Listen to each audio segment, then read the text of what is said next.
This project started when I had a self-portrait and Mr. Coons kept telling me that it was not done. And eventually I had the idea to create the self-portrait out of shadows.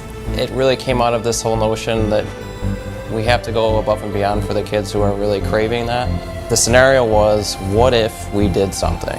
What would that look like? So then I had to come up with a conceptual idea that would fit into this overall concept of making art out of shadows. And I started thinking about fairy tales and the idea of light and dark. As I started breaking down an archetype of a fairy tale, and the knight gets a quest and he kills the dragon and he marries the princess, and I started breaking it down into layers that I used to create projections. The symbolic of life of the piece kept referencing Plato's Allegory of the Cave and how shadows are really fleeting, and maybe that's what some things in reality are like. And I was thinking, well, maybe this applies to this, and the ideas we get about relationships from fairy tales or from books or from chick flicks are really just shadows on the wall compared to what really goes on between people. I was just looking and observing and seeing that they were ready to take on that next step with their work. I sat next to Catharine throughout this entire class, and I kind of saw her working on going through the stages and having a lot of trouble with the dragon, that kind of stuff. I was brought on to really help with the video aspect of the last projection, where we kind of depicted couples and how they interact and the visuals of that versus what we really see in fairy tales. So we enlisted some of our friends who were dating. We set up, we just told them to kind of interact. We had some weird kind of awkward handshakes and some interpretive dancing kind of stuff, and then some hugging and reenacting the way they first met, stuff like that. And then we kind of shot that through a distorted, a magnifying glass, so it looked kind of distorted, just like the depictions are in fairy tales. So we took that and we're projecting that video through two silhouettes that are obstructing the couples that we shot.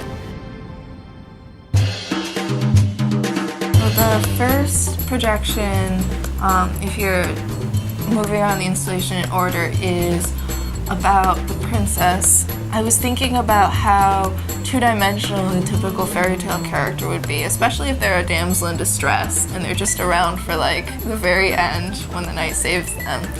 So I started looking at portraying the princess as a more three-dimensional character with individualism and different sides to her, and that was what I was going for with the first projection. And then the second one is looking at kind of a more traditional linear narrative, kind of looking more at the passage of time and how, yes, fairy tales can be kind of unrealistic, but we are still confined to a linear narrative, and that's still very much something that is real even in our everyday lives. The third one is my mechanical dragon, and this is probably the thing that took me the most time because I had to construct a motor and gears and a mechanism for making my dragon move so that it would fly rhythmically, and this took me so long to figure out all the mechanical parts because I am an artist and not an engineer. With the dragon, I was kind of trying to look at the idea of the power of nature and kind of man versus nature, man versus the unknown, and the idea of how powerful and beyond us nature is. And then the third and final projection was looking at the relationships in the context of fairy tales and how the knight and the princess are expected to marry, but there's so much more to interacting with other people than just slaying dragons. There's so much involved in how people interact, and that all is important even in the context of a really idealistic relationship. And so I have a video that depicts teenage couples interacting, and they often look very awkward or strange, and this is juxtaposed with the silhouette of the knight and the princess seeing each other for the first time like all of this relates to their experience, even though their experience is very shallow in a fairy tale.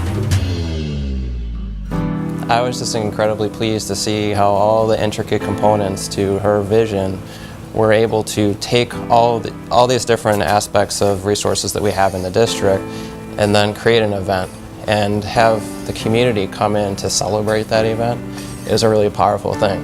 I really enjoyed working alongside Catherine. I really like the collaborative aspect, and I've been wanting to do an installation for a long time, but there's so much technical stuff that you got to work out that it was great to have someone else to be in there with me. I guess I've learned that if people are standing in your way of getting something done, you just got to do it yourself. You got to build your own building. Which we very literally did. Yeah.